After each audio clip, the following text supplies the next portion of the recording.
The dreaded appraisal.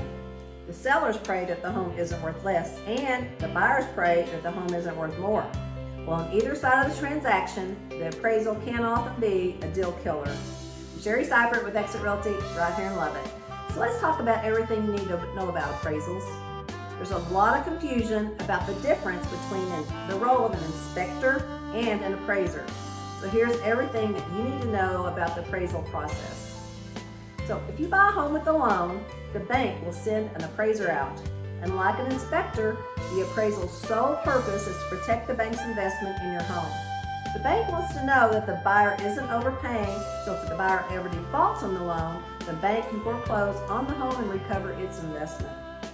So to determine the home's value, the bank's appraiser will compare properties similar to yours that have recently sold in your neighborhood. These are called comparables, or comps for short. In addition to comps, the appraiser will also consider things like the home's condition, the age, and the size to determine the value. So once the value's been determined, you'll receive an appraisal packet with all of the details. Here are 4 main components of an appraisal. Well, the bank's appraiser will walk through the entire house to get an idea of the overall condition. They'll also confirm the tax records and note any upgrades that have been done to the home.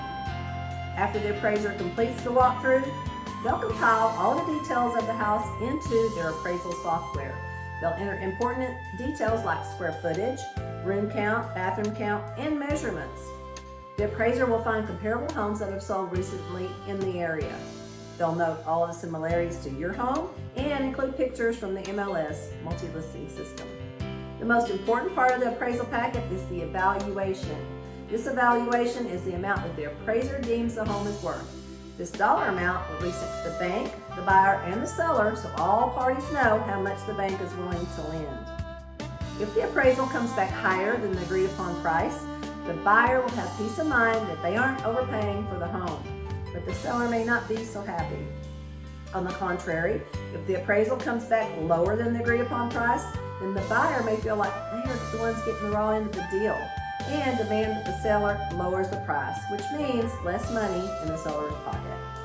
The ideal scenario is to agree upon a price that aligns with the home's fair market value, so it's a win-win for both parties involved. That's why it's so important to have a great real estate agent on your side. A good realtor can price that home correctly to begin with and communicate the value to the appraiser throughout the appraisal process. Well, if you have any questions about what I covered, or if you're thinking about making a move, please feel free to call, text, or email me. My information is below.